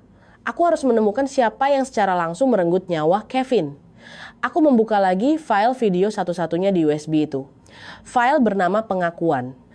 Sebelumnya aku masih shock membaca data keuangan sehingga aku belum berani memutarnya. Sekarang aku menarik napas dalam dan menekan tombol play. Bapak, bagaimana bisa Bapak melakukan ini? Bagaimana Bapak bisa bersekongkol dengan Mama melakukan perbuatan kotor ini? Ini perusahaan yang dirintis kakek, hasil kerja keras seumur hidupnya. Ayah mertuaku. Pak Tirto. Pria yang selama ini kupikir lembut, penurut, dan hanya hidup di bawah bayang-bayang istrinya, saat ini menunjukkan wajah yang sangat berbeda. Beliau sama sekali tidak terlihat menyesal, malah menghela napas panjang dengan ekspresi lelah. Kevin, kamu itu terlalu naif. Kamu nggak ngerti rumitnya dunia bisnis. Apa yang ibumu lakukan itu demi kebaikan keluarga ini. Demi kebaikan keluarga, bentak Kevin. Dengan cara nyuci uang, ngemplang pajak, nipu partner bisnis, Bapak sadar nggak kalau tindakan kalian bisa bikin kita semua di penjara? Kamu tahu apa? Nada suara Pak Tirto tiba-tiba meninggi dan kasar. Kamu cuma tahu aturan moral kosong. Kamu pikir buat membangun bisnis sebesar ini, aku dan ibumu nggak harus bayar harganya. Kamu pikir uang itu jatuh dari langit. Kamu bisa makan enak, dapat istri berpendidikan, itu semua dari mana? Sekarang kamu malah gigit balik bapakmu sendiri. Aku bisa merasakan keputusasaan dari suara Kevin saat ia berusaha menyadarkan ayahnya. Namun balasannya hanyalah penolakan keras dan kata-kata berbisa. Dan kemudian percakapan terakhir mereka mengungkap fakta yang lebih mengerikan. Aku udah putuskan, aku bakal serahkan semua bukti ke polisi. Suara Kevin terdengar mantap. Aku gak bisa biarin Mama terus terjerumus di jalan yang salah. Aku akan lapor polisi. Biar aku yang menanggung tanggung jawabnya kalau perlu. Aku cuma mohon Bapak dan Mama berhenti sebelum terlambat. Pak Tirto langsung berdiri, matanya memerah. Ia mondar-mandir di ruangan lalu tiba-tiba berhenti dan menatap Kevin tajam. Suaranya dingin membeku Baes. Kamu pikir kamu punya kesempatan ngelakuin itu? Kamu lupa siapa bapakmu. Sebelum jadi bos di perusahaan ini, bapakmu ini dulunya siapa? Kamu lupa. Kevin terdiam kaku. Bapak mau ngapain? Aku nggak ngapa-ngapain. Kekeh Pak Tirto sinis. Tawa yang membuat bulu kuduku berdiri. Tapi kalau kamu ngotot ngelawan, jangan salahkan aku. Kamu harus ingat, kecelakaan itu bisa terjadi kapan saja. Apalagi buat orang yang sering pulang malam kayak kamu. Video berakhir menyisakan keheningan mati. Aku duduk mematung di depan layar. Tubuhku sedingin es. Aku mengerti sekarang. Aku mengerti semuanya. Dalang utamanya bukanlah Ibu Hani. Ia mungkin menjalankan operasi gelapnya, tapi sosok di balik layar. Sosok yang cukup kejam dan berdarah dingin untuk mengancam putra kandungnya sendiri adalah Pak Tirto, pria dengan penampilan kalem dan pendiam itu. Sebelum jadi bos di perusahaan ini, bapakmu ini dulunya siapa? Kalimat itu terus terngiang di kepalaku. Aku teringat selentingan rumor tentang masa lalu ayah mertuaku. Orang bilang dulu dia bukan pengusaha baik-baik. Punya rekam jejak kriminal, mantan preman atau mafia yang bolak-balik masuk bui. Baru, setelah menikahi Ibu Hani dan dibantu keluarga istrinya, ia berubah menjadi pengusaha sukses. Ternyata insting preman itu tidak pernah hilang, ia hanya bersembunyi di balik jas mahalnya. Dan ketika terdesak, sifat buasnya muncul kembali. Kecelakaan Kevin bukan hal yang perlu dipertanyakan lagi. Ini adalah fakta memilukan yang teramat jelas. Ia tidak mati karena kecelakaan, ia dibunuh oleh ayah kandungnya sendiri. Atau setidaknya ayahnya menyuruh orang untuk menyingkirkannya demi membungkamnya, demi melindungi imperium kejahatan yang mereka bangun. Aku menutup laptop dengan kasar, rasa mual mengaduk-aduk perut dan kerongkonganku. Aku menangis, bukan karena ketakutan, melainkan karena jijik. Jijik pada sebuah keluarga di mana kasih sayang telah membusuk tergantikan oleh uang dan kejahatan. Jijik pada seorang ayah yang tega menyakiti darah dagingnya sendiri. Aku menatap perutku, tempat anakku sedang bertumbuh. Nak, kamu punya kakek seorang iblis, tapi ibu janji, ibu tidak akan membiarkanmu menanggung malu ini. Ibu akan membuat dia membayar semua kejahatannya. Tapi aku sadar, perlawanan ini akan jauh lebih berat dari yang kubayangkan. Menghadapi Ibu Hani saja sudah sulit, apalagi menghadapi mantan preman yang kejam dan menghalalkan segala cara seperti Pak Tirto. Ini akan menjadi pertarungan hidup dan mati. Bisakah aku, wanita lemah yang sendirian ini, melakukannya? Malam nahas setelah aku melihat video terakhir itu, aku tak menangis lagi. Air mataku seakan sudah habis terkuras. Kesedihan telah membeku menjadi balok es di dalam dadaku. Sebagai gantinya, sebuah nyala api mulai berkobar. Api kemarahan, api tekad untuk menuntut keadilan. Aku bukan lagi Laras yang naif, istri lemah yang menderita karena ditinggal suami. Aku adalah satu-satunya orang yang masih hidup dan membawa utang darah Kevin. Aku harus hidup, harus kuat, bukan cuma untuk anak di perutku, tapi untuk suamiku demi kebenaran yang dibayar dengan nyawanya. Esok paginya, aku menelepon Dr. Baskoro. Suaraku sangat tenang, ketenangan yang membuatku sendiri terkejut. Dok, saya sudah tahu semuanya. Saya butuh bantuan dokter. Dr. Baskoro sepertinya merasakan perubahan drastisku. Ia tak banyak bertanya, hanya menjawab singkat. Apa yang bisa dokter bantu? Saya butuh tempat yang 100% aman. Tempat di mana tak ada seorang pun yang bisa menemukanku. Dan aku harus menghubungi Hendra, teman dekat Mas Kevin yang disebut dalam rekaman itu. Dr. Baskoro tak mengecewakanku. Sore itu juga ia membawaku ke sebuah rumah kecil yang terletak jauh di dalam sebuah gang di pinggiran kota. Rumah ini milik mantan pasiennya yang kini menetap di luar negeri dan mempercayakan perawatannya pada dokter. Sangat tertutup dan aman. Disinilah aku bertemu Hendra. Ia seusia dengan Kevin. Perawakannya tinggi kurus dengan mata yang tajam dan tegas. Begitu melihatku, Hendra langsung mengenali. Ia mengepalkan tangannya kuat-kuat, matanya memerah. Halo Laras, aku Hendra, sahabat Kevin, maafkan aku nggak bisa melindungi dia. Aku menggeleng. Ini bukan salahmu, Ndra. Sekarang bukan waktunya menyalahkan diri sendiri. Mas Kevin sudah meninggalkan tugas untuk kita dan kita harus menyelesaikannya. Aku menceritakan semua penemuanku dari USB itu. Dari praktik pencucian uang Ibu Hani, sampai ancaman mengerikan Pak Tirto. Hendra yang mendengarnya makin mengertakkan rahangnya. Urat di tangannya menonjol. Brengsek, keluarga mereka benar-benar binatang. Ia menggeram. Kevin pernah cerita soal kecurigaannya, tapi aku nggak nyangka bakal seburuk ini. Sekarang apa yang harus kita lakukan? Tanyaku. Bukti di USB cukup untuk membongkar kejahatan pencucian uang mereka. Tapi untuk membuktikan Pak Tirto sebagai dalang pembunuhan, satu video ancaman saja tidak cukup. Kita butuh bukti yang tidak terbantahkan. Hendra terdiam sejenak berpikir. Aku tahu kebiasaan Kevin. Dia sangat teliti. Dokumen-dokumen paling krusial tidak pernah dia simpan cuma di USB. Dia pasti punya salinan cadangan yang disimpan di tempat aman. Di mana? Tanyaku segera. Aku nggak yakin. Hendra mengerutkan kening. Tapi kurasa tempat itu haruslah tempat yang punya arti spesial baginya. Tempat yang cuma dia yang tahu. Sebuah tempat yang punya arti spesial. Kata-kata itu membuatku teringat sesuatu. Aku ingat Kevin pernah membawaku mengunjungi rumah tua masa kecilnya. Rumah kecil di lereng bukit, tempat ia menghabiskan masa kanak-kanak sebelum keluarganya pindah ke kota. Ia pernah bilang bahwa itu adalah tempat paling damai baginya. Tempat menyimpan kenangan terindahnya. Setelah kakek neneknya meninggal, rumah itu dibiarkan kosong. Tapi ia terkadang menyetir sendirian ke sana, hanya untuk duduk dan mencari ketenangan. Mungkinkah di sana? Aku menyampaikan dugaanku pada Hendra. Ia langsung mengangguk. Sangat mungkin. Kita harus pergi ke sana, tapi harus sangat hati-hati. Pak Tirto pasti menyuruh orang memantau setiap pergerakanmu. Sebuah rencana pun disusun. Aku tidak bisa pergi sendiri, itu terlalu berbahaya. Hendra yang akan pergi menggantikanku. Aku menyerahkan kunci gembok rumah tua itu yang pernah dititipkan Kevin padaku sejak lama. Aku juga mendeskripsikan setiap sudut rumah itu seingatku. Aku menyuruhnya mencari di tempat-tempat tersembunyi, di bawah lantai kayu, di balik dinding, di dalam peti tua milik kakeknya.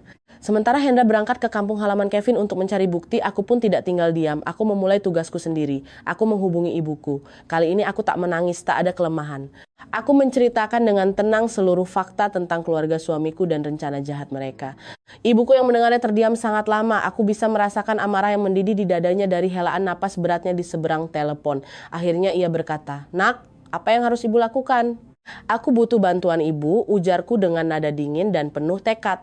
"Aku butuh ibu menyebarkan rumor. Ceritakan dengan cerdik bahwa aku karena terlalu depresi akibat kematian suamiku, lalu diusir mertua di saat sedang luntang-lantung hingga akhirnya aku keguguran. Mentalku hancur dan aku jadi gila. Aku tak bisa mengenali siapapun lagi." Ibuku terperanjat. "Apa maksudmu, Laras? Kenapa ibu harus berbuat begitu?" "Lakukan saja, Bu. Tolong, jelasku. Aku harus menghilang dari pantauan mereka. Aku harus membuat mereka yakin bahwa aku sudah hancur total, bahwa aku bukan lagi sebuah ancaman. Hanya dengan begitu mereka akan lengah. Dan saat itulah kita bisa menyerang balik. Aku tahu ini adalah langkah yang nekat, sebuah rencana yang getir. Tapi aku tidak punya pilihan lain. Untuk menangkap rubah licik, aku harus berpura-pura menjadi bangkai mangsa. Dan tepat pada saat itulah, di tengah acara duka palsu atas anakku yang keguguran, aku akan memulai sandiwara balas dendam terbesar dalam hidupku." Ibuku, meski hatinya teriris pilu, pada akhirnya setuju mengikuti rencanaku. Beliau adalah wanita yang tangguh, dan beliau paham bahwa ini bukan saatnya untuk menjadi lemah. Hanya selang beberapa hari, rumor mulai tersebar layaknya kabut tak kasat mata di kalangan kerabat dan teman-teman. Awalnya hanya bisik-bisik, kemudian berkembang menjadi cerita utuh yang tragis. Laras, istri almarhum Kevin, setelah syok kehilangan suaminya, tega diusir mertuanya. Di tengah kondisi luntang-lantung, ia keguguran bayinya. Kini kondisinya sangat mengenaskan. Ia kehilangan akal sehatnya, tidak mengenali siapapun, dan sudah dijemput ibunya kembali ke kampung.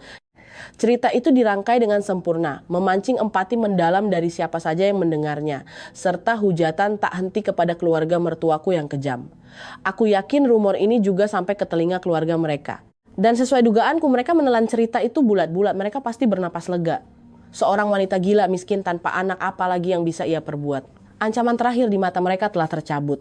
Di saat mereka sedang asyik bersorak menang di sebuah tempat yang jauh, aku diam-diam menyiapkan balas dendamku. Rumah kecil di pinggiran kota itu telah menjadi markas rahasiaku. Di sana hanya ada aku, Dr. Baskoro, dan Hendra. Hari demi hari kami bekerja tanpa henti, berpacu dengan waktu. Aku menghabiskan sebagian besar waktuku meneliti ulang seluruh dokumen di USB. Aku tidak cuma membaca, aku menghafal mati setiap angka, setiap nama, setiap rincian dari kontrak palsu tersebut. Aku harus memahami musuhku, memahami cara kerja mereka agar bisa memberikan pukulan mematikan. Dr. Baskoro menangani logistik, mengurus kesehatanku, dan menjadi penghubung aman ke dunia luar. Sementara Hendra, setelah 2 hari pencarian di rumah masa kecil Kevin, ia kembali dengan sebuah kotak kayu tua yang berdebu. "Laras!" seru Hendra dengan suara penuh semangat. "Di dalam sini ada semua yang kita butuhkan." Dengan tangan gemetar kubuka kotak itu. Di dalamnya ada buku catatan tebal milik Kevin. Buku itu berisi catatan detail setiap transaksi pencucian uang PT Maju Jaya, dari tanggal, nominal, rekening tujuan, hingga nama para perantara. Di sebelahnya ada setumpuk foto yang menampilkan Pak Tirto bertemu diam-diam dengan para preman kelas kakap, orang-orang yang kuyakin disewanya untuk mengatur kecelakaan Kevin. Dan yang paling penting, di dasar kotak itu terdapat sebuah ponsel jadul. Di dalam ponsel itu, Kevin telah merekam semua panggilan telepon ancaman dari ayahnya. Hendra berkata, "Ini adalah bukti telak yang gak bisa dibantah." Semua persiapan sudah selesai. Senjatanya sudah ada di tangan, kini saatnya menebar jaring. Rencana kami tidak sesederhana menyerahkan bukti ke polisi.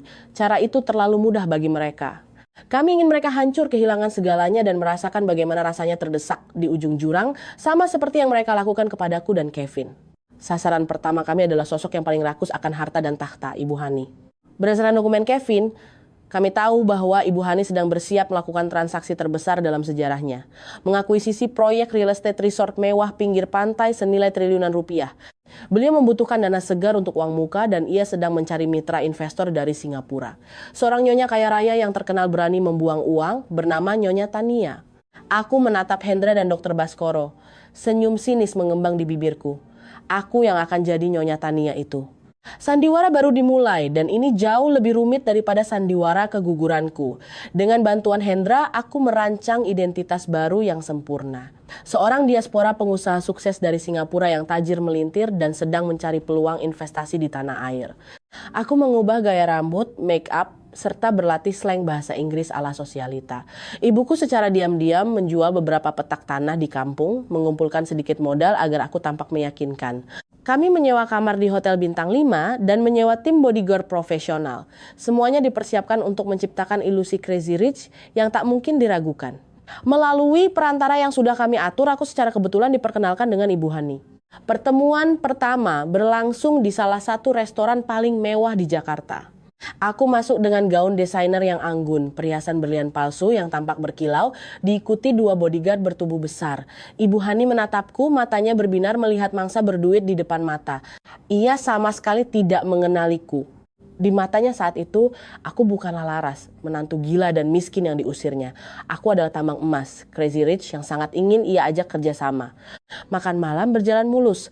Aku menampilkan sosok pengusaha yang dermawan, berwawasan luas, namun sedikit lugu tentang kondisi pasar properti lokal.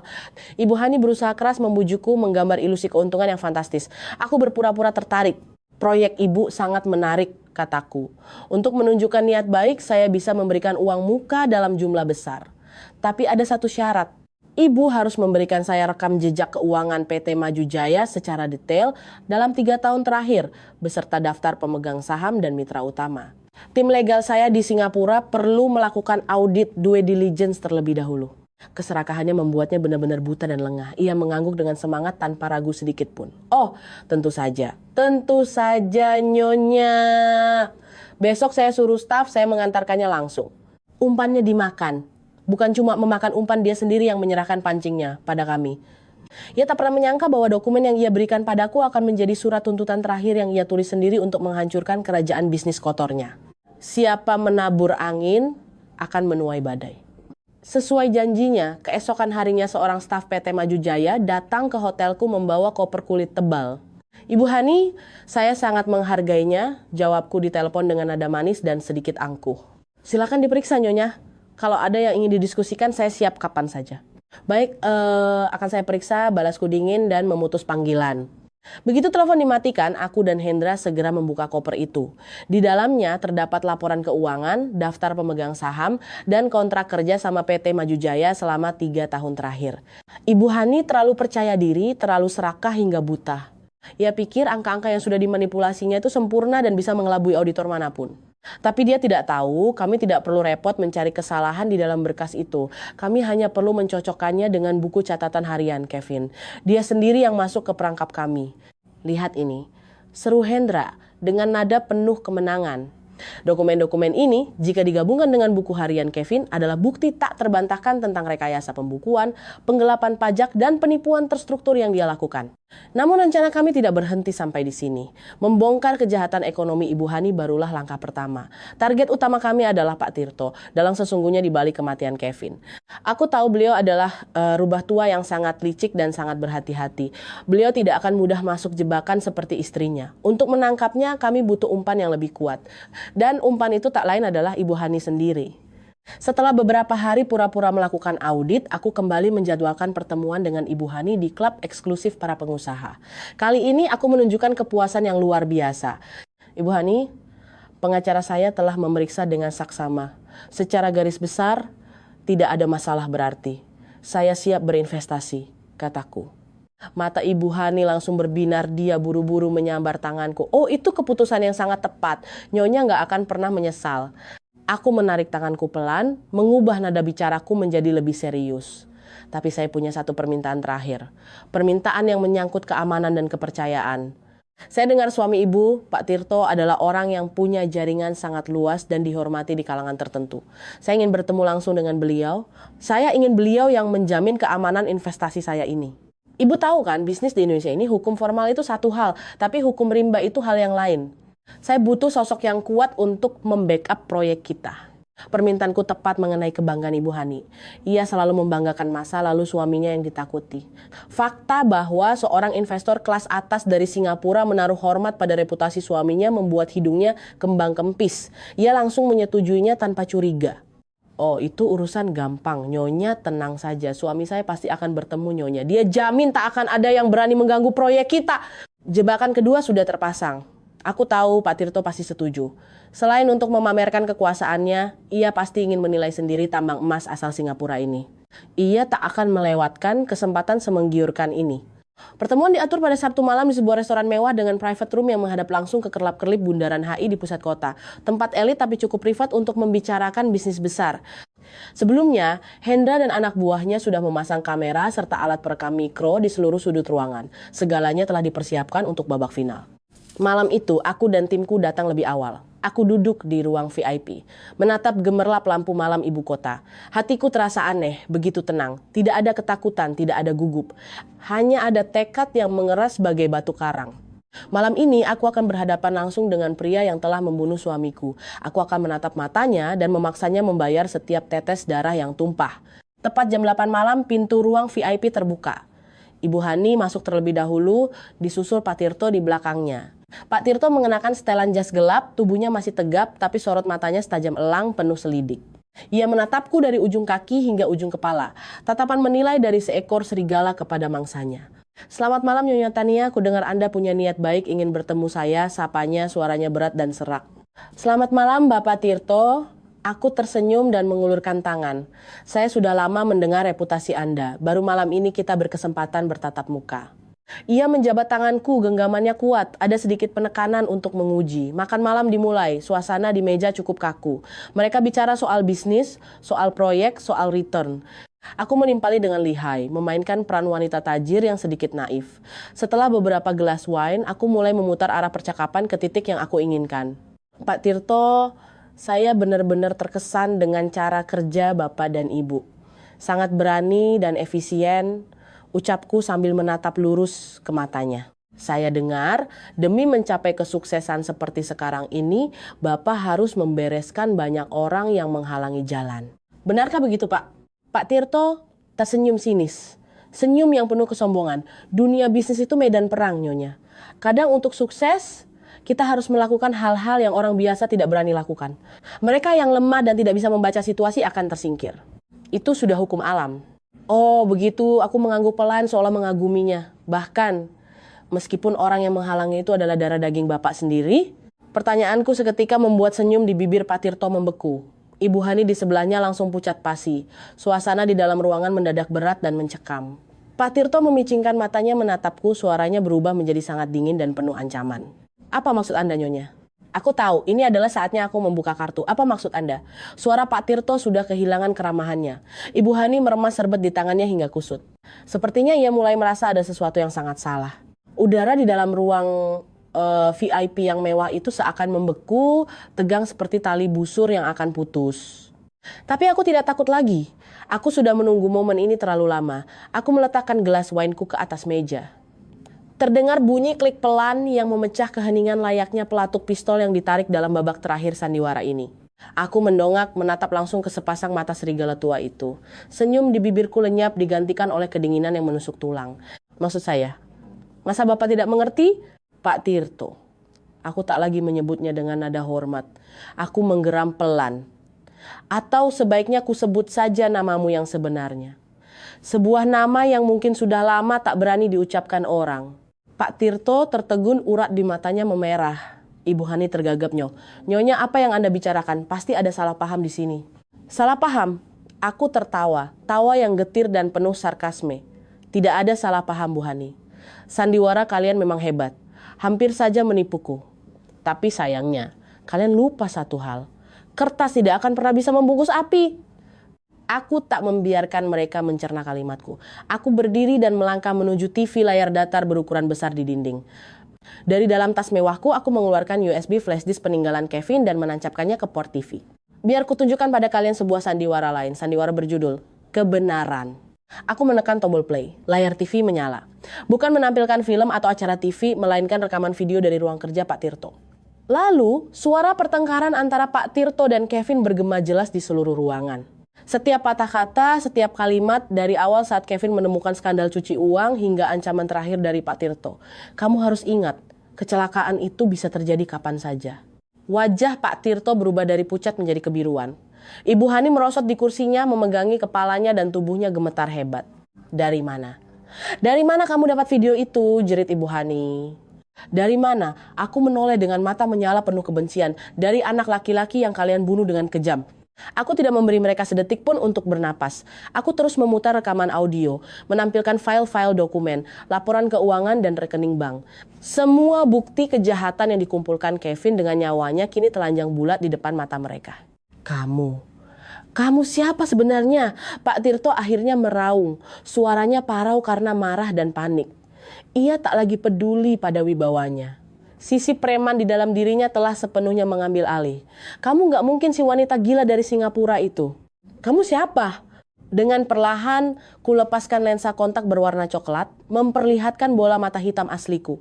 Kuseka sisa-sisa make up tebal di wajahku dengan tisu, memperlihatkan wajahku yang sesungguhnya. Aku membuka suara menggunakan nada yang selalu mereka dengar selama 2 tahun pernikahan itu. Halo Bapak, halo Ibu, Laras pulang, menantu kalian, Laras sudah kembali. Baik Pak Tirto maupun Ibu Hani mematung seperti tersambar petir. Mereka menatapku seakan melihat hantu yang bangkit dari neraka. Mereka tak percaya pada apa yang mereka lihat. Menantu yang mereka kira sudah gila, hancur dan melarat. Kini berdiri tegak di depan mereka dengan penampilan elegan, tatapan dingin yang dipenuhi kekuatan. Tidak mungkin. Kamu menjebak kami, teriak Ibu Hani menggelengkan kepalanya panik. Benar, aku mengakuinya tanpa ragu. Aku menjebak kalian persis seperti cara kalian menjebakku dan menjebak putra kalian sendiri. Inilah yang namanya senjata makan tuan. Tepat pada detik itu, pintu ruang VIP didobrak terbuka dari luar. Bukan pelayan restoran yang masuk, melainkan Hendra bersama sepasukan polisi berseragam lengkap. Tirto Wijaya dan Hani Susanti, kalian berdua ditangkap atas tuduhan penipuan, penggelapan aset, pencucian uang, dan keterlibatan dalam kasus pembunuhan berencana. Suara tegas komandan polisi itu menggema tak terbantahkan. Pak Tirto yang merasa terpojok seperti binatang buas yang terluka, meraung keras. Ia menyambar pisau buah dari atas meja dan menerjang ke arahku. Kubunuh kau, pelakor. Tapi sebelum tangannya bisa menyentuhku, Hendra sudah melesat maju bak kilat. Dengan gerakan bela diri yang terlatih, Hendra membanting tubuh besar Pak Tirto ke lantai. Borgol besi yang dingin langsung mengunci pergelangannya. Sementara Ibu Hani sudah jatuh pingsan sejak tadi. Aku berdiri di sana, menyaksikan pemandangan yang kacau di depan mataku, melihat musuh-musuhku diborgol dan diseret pergi. Semua penderitaan, rasa sakit, dan dendam seakan terbayar tuntas malam ini. Aku sudah menang. Aku telah menyelesaikan pertempuran yang ditinggalkan Kevin untukku. Keadilan akhirnya ditegakkan. Tapi anehnya, kenapa tidak ada sedikit pun rasa puas atau lega di hatiku? Yang kurasakan hanyalah sebuah ruang kosong yang teramat hampa. Mungkin dalam pertempuran semacam ini tidak ada pemenang sejati. Yang tersisa hanyalah pihak yang kalah dan luka-luka yang mungkin tak akan pernah bisa sembuh sempurna. Pintu ruang VIP tertutup membawa pergi raungan gila Pak Tirto dan kesunyian mati dari Ibu Hani. Ruangan yang tadinya menjadi panggung sandiwara megah itu kini terasa sangat dingin. Aroma wine mahal yang bercampur bau masakan masih tercium, tapi tak lagi mengundang selera, melainkan terasa amis dan mencekik seperti bau kejahatan itu sendiri. Aku berdiri sendirian. Seluruh tenagaku seakan tersedot habis. Aku menang. Keadilan untuk Kevin sudah terwujud. Tapi mengapa kemenangan ini terasa begitu getir? Aku menyeret langkahku yang berat keluar restoran. Malam di Jakarta masih benderang dan sibuk. Arus kendaraan masih lalu lalang tanpa henti. Kehidupan terus berjalan seolah tak ada satupun sandiwara kejam yang baru saja berakhir. Aku menyusuri trotoar, membiarkan angin malam membelai wajahku. Aku baru sadar, meski kebenaran sudah terungkap dan pelakunya sudah dihukum, aku tetap tak bisa mendapatkan kembali apa yang telah hilang. Aku tak bisa mengembalikan Kevin, tak bisa mengembalikan masa laluku yang naif. Tak bisa menghapus bekas luka yang tertoreh dalam di jiwaku. Kemenangan ini sungguh menyakitkan. Hendra menjemputku dengan mobilnya. Ia tak banyak bicara, hanya mengemudi dalam diam mengantarku kembali ke rumah kecil di pinggiran kota yang menjadi tempat persembunyianku selama ini. Duduk di kursi penumpang, menatap lampu-lampu jalanan yang berkelebat, hatiku kosong. Kamu udah lakuin yang terbaik, Laras. Suara Hendra tiba-tiba memecah kesunyian. Kevin di atas sana pasti sangat bangga padamu. Aku menoleh menatapnya, sebuah senyuman sedih terukir di bibirku. Bangga, aku cuma merasa sangat lelah, Indra. Aku ingin semuanya ini segera berakhir. Semuanya sudah berakhir, Laras. Bagian tersulitnya sudah lewat. Sekarang waktunya kamu hidup untuk dirimu sendiri dan untuk anakmu. Kata-kata Hendra bagaikan aliran air hangat yang perlahan mencairkan kebekuan di hatiku. Benar, aku masih punya anakku. Masih ada nyawa kecil yang sedang tumbuh di rahimku. Anugerah tak ternilai yang Kevin tinggalkan untukku. Aku tidak boleh hancur. Aku harus hidup dan harus hidup dengan baik. Kasus keluarga Pak Tirto menjadi gempa bumi di dunia bisnis dan menjadi headline di mana-mana. Media massa serempak memberitakan kasus mengerikan tentang seorang ayah yang tega memerintahkan pembunuhan anak kandungnya demi menutupi korupsi, serta keluarga yang berkedok pebisnis sukses namun aslinya sindikat pencucian uang. Topeng sempurna yang selama ini mereka kenakan akhirnya dikuliti habis di hadapan publik. Beberapa bulan kemudian, persidangan digelar, aku hadir sebagai saksi kunci.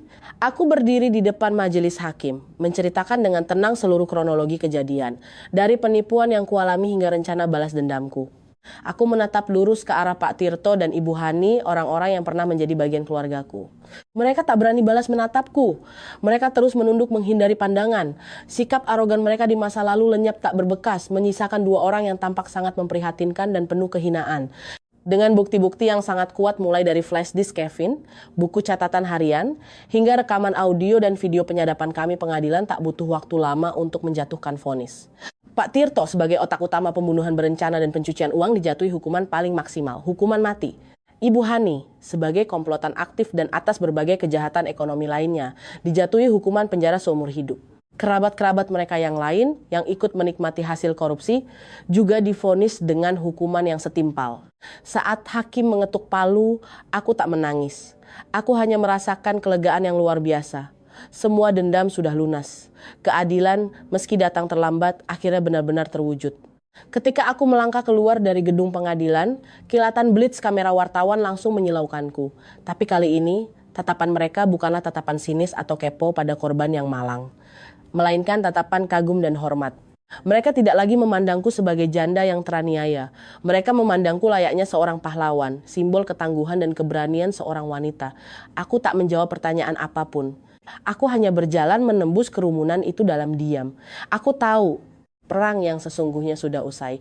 Dan kini, babak baru dalam hidupku, babak yang damai dan penuh harapan akan segera dimulai. Kisah yang baru saja kita simak mungkin terdengar sangat kelam, namun ia juga menjadi pengingat yang kuat bahwa dalam hidup segelap apapun keadaanmu, jangan pernah kehilangan keyakinan pada keadilan dan kebenaran. Setiap orang berhak hidup dalam kejujuran dan rasa aman. Jika cerita ini menggerakkan hati Anda, meninggalkan pesan atau bahan renungan, kami mengundang Anda untuk menuliskannya di kolom komentar. Bagikan perasaan jujur Anda atau bahkan kisah pengalaman pribadi Anda. Setiap komentar, setiap share dari Anda adalah langkah nyata untuk membangun komunitas yang saling mendengar dan berani berdiri membela hal yang benar. Waktu berlalu tanpa terasa. Berbulan-bulan mengandung, akhirnya 9 bulan pun terlewati. Badai kehidupan tampaknya benar-benar telah reda, menyisakan hari-hari yang damai, yang meski diwarnai sedikit kesepian, namun membuat jiwa terasa tenang. Aku tidak lagi tinggal di apartemen kecil yang sempit. Setelah persidangan selesai, sebagian aset legal milik Kevin diserahkan kepadaku oleh pengadilan. Sebagai ahli waris sah, aku menggunakan uang itu untuk membeli sebuah rumah kecil di pinggiran kota. Tempat yang asri dengan taman hijau dan udara yang segar. Sebuah tempat yang cukup tenang bagiku untuk memulai hidup baru dan menyambut kelahiran anakku. Aku menjalani kehidupan yang sunyi. Setiap hari kuhabiskan waktu untuk membaca buku, mendengarkan musik, merawat tanaman di taman, dan berbicara pada bayi di kandunganku. Aku menceritakan tentang ayahnya. Tentang seorang pria pemberani dan tangguh yang mengorbankan nyawanya demi melindungi kebenaran. Aku tidak ingin anakku tumbuh dengan dendam. Aku ingin ia tahu bahwa sekejam apapun dunia luar, cinta dan kebaikan hati akan selalu ada. Sesekali, Dr. Baskoro dan Hendra datang berkunjung. Mereka sudah seperti keluarga dekat bagiku, kakak dan paman yang menemaniku melewati masa-masa paling kelam. Mereka membawa suplemen vitamin, kadang membawa buku-buku bagus. Kami duduk minum teh bersama, membicarakan hal-hal ringan dan tak pernah lagi menyinggung kejadian buruk di masa lalu. Dan akhirnya, hari yang ditunggu-tunggu tiba. Pada suatu pagi di musim semi yang hangat, ketika bunga-bunga di taman mulai bermekaran, aku merasakan kontraksi pertamaku. Aku tidak panik. Aku menelepon Dr. Baskoro dengan tenang. Beliau menjemputku dan membawaku ke rumah sakit bersalin, tempat yang sama, tempat di mana nasibku pernah berbelok arah. Terbaring di ranjang persalinan, menatap keluar jendela, perasaanku campur aduk. Beberapa bulan yang lalu, aku datang ke sini sebagai perempuan putus asa yang berniat menyerah pada nyawa anakku. Kini, aku berbaring di sini, siap menyambut anugerah terindah yang Tuhan berikan padaku. Rasa sakit persalinan yang luar biasa menguras seluruh tenagaku. Tapi setiap kali aku merasa ingin menyerah, bayangan wajah Kevin selalu muncul. Senyumannya, tatapan matanya seolah memberiku kekuatan. Ayo sayang. Aku ada di sini. Suara bisikannya seperti terdengar di telingaku. Aku menggigit bibirku, mengerahkan seluruh sisa tenaga, cinta dan harapanku pada dorongan terakhir. Dan kemudian, suara tangisan bayi yang jernih memecah kesunyian ruang bersalin. Bayi laki-laki, Bu. Sehat dan tampan sekali, seru perawat dengan gembira. Aku menangis, tapi kali ini adalah air mata kebahagiaan dan kelegaan. Perawat meletakkan bayiku di dadaku. Makhluk mungil berkulit kemerahan, dengan sepasang mata hitam dan bibir mungil. Aku memeluknya, merasakan kehangatannya, menghirup wangi susunya. Segala rasa sakit, amarah, duka, dan kehilangan seakan menguap begitu saja di momen ini. Hai nak, selamat datang, bisikku mencium kening kecilnya. Ayahmu di surga sana pasti sedang tersenyum melihat kita. Putraku, kuberi nama Bima, Bima damai. Aku berharap jalan hidupnya kelak akan selalu damai, bebas dari badai dan prahara yang pernah menghantam ibunya. Saat aku keluar dari rumah sakit, Dr. Baskoro dan Hendra sudah menungguku. Hendra bahkan membelikan kereta dorong bayi stroller yang sangat bagus. Ia menggendong Bima, dan wajah tegangnya yang biasa kulihat tiba-tiba berubah sangat lembut. Halo jagoan, ini Om Hendra, temannya ayah. Nanti kalau kamu udah besar, Om yang bakal ngajarin kamu main bola ya. Dr. Baskoro tersenyum hangat menyerahkan sebuah amplop merah angpau kepadaku. Selamat ya atas kelahiran jagoan kecil kita. Ini sedikit rezeki dari kakek tua ini. Kami kembali ke rumah kecil di pinggiran kota. Rumah yang tadinya sunyi itu kini dipenuhi tangisan dan celoteh Bima, memberikan nyawa dan harapan baru. Aku memulai hari-hariku yang sibuk namun membahagiakan sebagai seorang single mother. Aku mengganti popoknya, menyeduh susunya, memandikannya. Setiap kali melihatnya tertidur pulas dengan senyum kecil di bibirnya, aku merasa menjadi wanita paling beruntung di dunia. Babak baru hidupku telah dimulai, babak yang bebas dari intrik, bebas dari dendam, hanya dipenuhi cinta tanpa batas untuk putra kecilku. Aku sadar jalan di depan tak akan selalu mudah. Membesarkan anak sendirian bukanlah tugas yang gampang. Tapi aku tak takut, karena aku tahu aku tidak sendirian.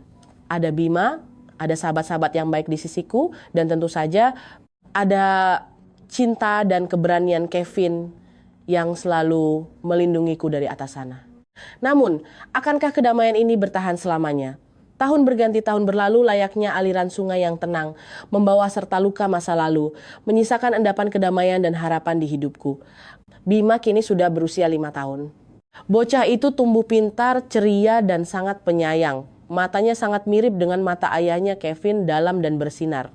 Setiap kali dia tersenyum, aku serasa melihat kembali senyuman hangat yang pernah meluluhkan hatiku dulu. Menjadi ibu tunggal memang tidak mudah. Ada kalanya aku merasa kelelahan, harus bekerja keras mengatur finansial sekaligus mendidik anakku sendirian. Tapi begitu melihat Bima berlari dan memanggilku, "Bunda!" semua rasa lelah lenyap tak tersisa. Aku tidak pernah lagi terjun ke dunia bisnis yang kejam. Dengan sisa uang yang kumiliki, aku membuka sebuah toko buku kecil di dekat rumah. Toko itu tidak besar, tapi sangat cozy dan selalu dipenuhi aroma kertas baru.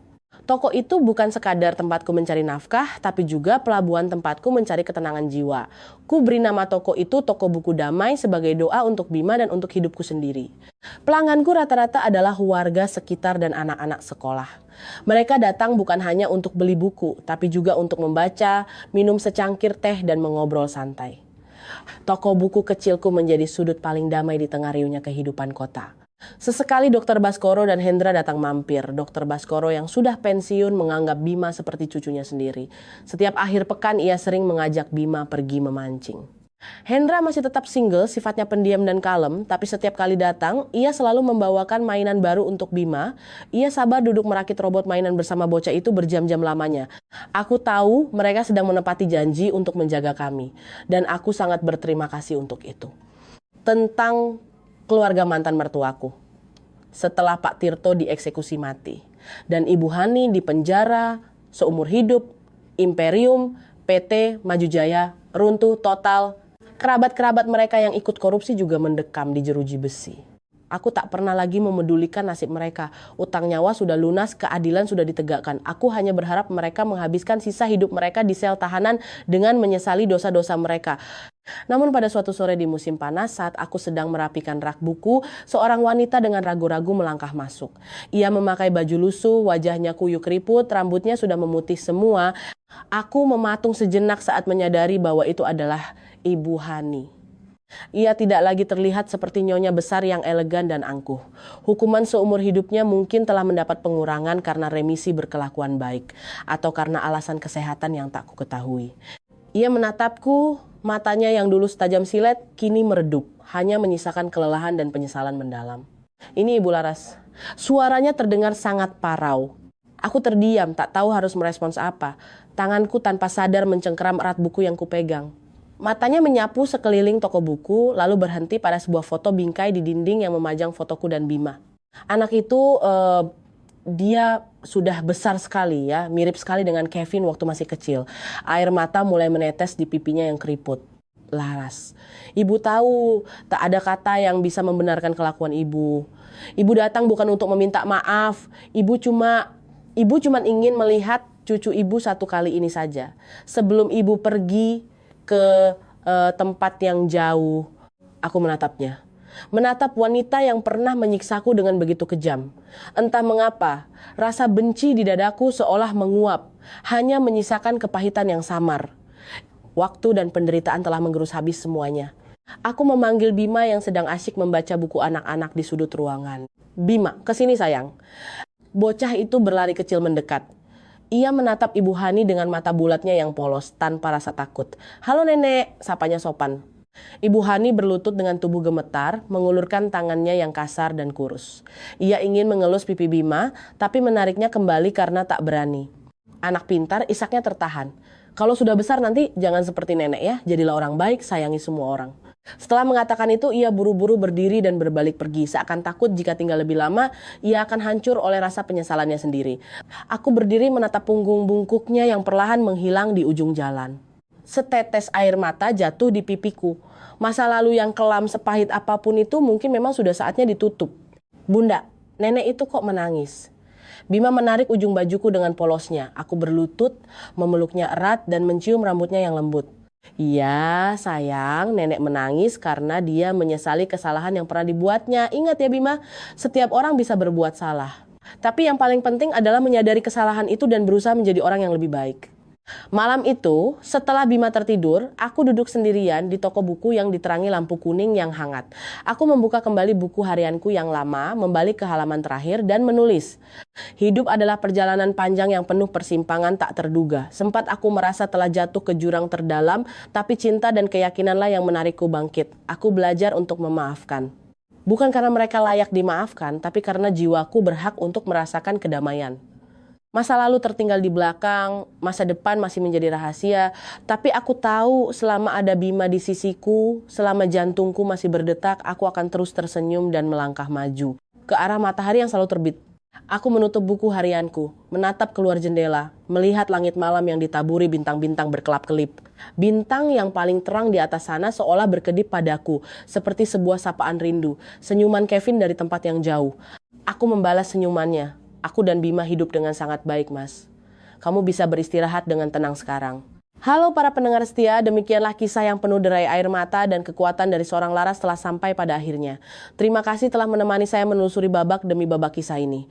Bersama-sama kita menahan napas di tengah intrik yang kejam, ikut bersedih atas ketidakadilan, dan pada akhirnya ikut menghela napas lega saat keadilan ditegakkan. Saat sebuah cerita berakhir, yang tertinggal dalam diri kita bukanlah sekadar alurnya yang mendebarkan. Cerita Laras, Kevin, dan keluarga mereka bukanlah sekadar drama kelam. Ia adalah cermin yang memantulkan sisi terang dan gelap dari hati manusia. Dan dari cermin itulah kita bisa merefleksikan diri kita melihat pilihan-pilihan yang mungkin harus kita hadapi kelak. Pelajaran pertama dan yang mungkin paling meresahkan dari cerita ini adalah betapa rapuhnya sebuah kepercayaan dan betapa menakutkannya wajah asli manusia. Kita melihat sebuah keluarga yang dari luar tampak mapan, terhormat, bertutur kata manis. Namun di balik topeng itu tersimpan kejahatan di mana ikatan darah diabaikan dan nyawa tak lebih berharga dari uang. Hal ini mengingatkan kita untuk selalu waspada. Apakah orang-orang di sekitar kita yang kita cintai dan percayai sepenuh hati benar-benar orang yang seperti kita bayangkan? Luka terdalam Laras tidak hanya datang dari pengkhianatan, tapi dari hancurnya dunianya dan kepercayaannya. Namun, perhatikan baik-baik. Di tengah kegelapan yang paling pekat sekalipun, selalu ada secercah cahaya yang menyala. Ada Dr. Baskoro, orang asing yang tidak memilih uang, tapi memilih nurani dengan menyerahkan bukti kepada Laras. Ada Hendra, sahabat setia yang rela menantang bahaya demi memenuhi janjinya pada sahabat yang sudah tiada. Ada Ibu Laras yang menyulap kesedihannya menjadi kekuatan untuk mendukung putrinya.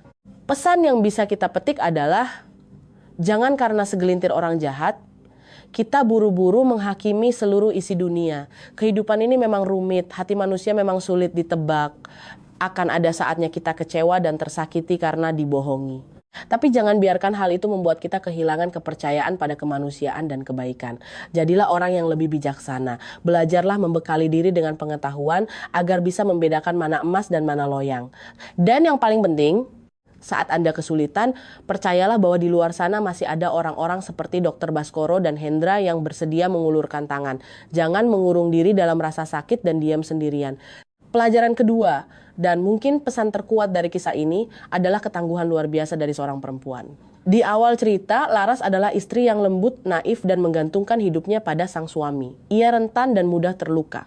Tapi ketika didesak hingga ke ujung jurang, ketika dihadapkan pada kekejaman dan membawa nyawa kecil di perutnya, sosok lemah itu mati, digantikan oleh seorang pejuang yang bangkit. Kekuatan Laras tidak datang dari otot atau kekuasaan, melainkan dari naluri keibuannya, dari rasa tanggung jawabnya pada almarhum suaminya, dan dari harga diri yang menolak untuk diinjak-injak. Ia mengubah lukanya menjadi kecerdasan dan air matanya menjadi senjata. Ia tidak histeris, tidak marah-marah buta, melainkan memilih bertarung dengan cerdas, sistematis, dan mengandalkan hukum. Ini adalah pelajaran berharga bagi kita semua, khususnya para wanita. Jangan pernah meremehkan kekuatan tersembunyi yang ada di dalam dirimu.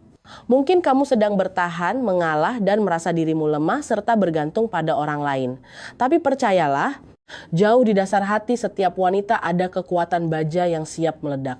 Dan ketika martabat dan nilai-nilai inti dirimu diancam, sosok tangguh itu akan bangkit dan menjadi lebih kuat dari siapapun.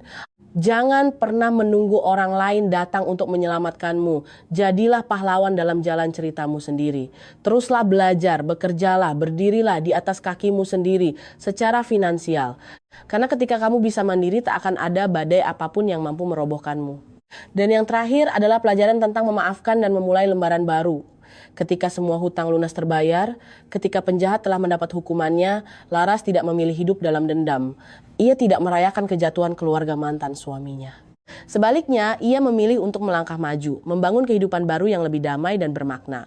Gambarannya membuka toko buku kecil, membesarkan anaknya sendirian, dan puncaknya saat ia kembali bertemu Ibu Hani mertua yang pernah menjadi musuh terbesarnya bukan untuk menghakiminya, melainkan untuk menutup babak masa lalu. Ini sangat membuat kita merenung. Balas dendam yang paling manis bukanlah saat kita melihat musuh kita menderita, melainkan saat kita bisa menjalani hidup yang benar-benar bahagia dan bersinar, hingga keberadaan mereka di masa lalu tak lagi mengusik perasaan kita. Kita memaafkan bukan karena mereka pantas dimaafkan, tapi karena batin kita berhak mendapatkan kedamaian. Menyimpan dendam itu ibarat meminum racun tapi berharap orang lain yang mati. Lepaskanlah, biarkan masa lalu tertidur tenang. Beranikan diri untuk melangkah maju menuju tempat di mana mentari sedang menunggu. Sebelum mengakhiri cerita ini, saya ingin menegaskan satu hal. Kisah yang baru saja kita dengarkan ini adalah fiktif dan diadaptasi berdasarkan berbagai peristiwa yang mungkin saja terjadi di kehidupan nyata. Segala nama, karakter, dan tempat adalah karangan semata dan tidak bermaksud menyinggung pihak, individu, atau organisasi manapun. Tujuan utama cerita ini adalah untuk memberikan bahan renungan dan mengambil pesan-pesan moral positif dengan harapan dapat membantu kita semua menjalani hidup yang lebih baik dan bermakna. Jika kisah dan renungan ini menyentuh hati para pendengar, jika ini membuat Anda berhenti sejenak untuk memikirkan kehidupan dan orang-orang di sekitar, jangan ragu untuk menyebarkan nilai positif ini. Tekan tombol like untuk memberi kami semangat, share video ini kepada orang-orang yang Anda sayangi, khususnya para perempuan yang sedang butuh dorongan moral. Dan yang paling penting, jangan lupa untuk subscribe channel ini dan tinggalkan komentar Anda di bawah. Mari kita bangun bersama komunitas yang mau saling mendengar, berbagi, dan menyayangi. Setiap tindakan kecil dari Anda akan berkontribusi dalam menciptakan perubahan besar. Terima kasih banyak, semoga Anda selalu menemukan kedamaian dan kekuatan dalam jiwa Anda sendiri. Sampai jumpa di kisah selanjutnya.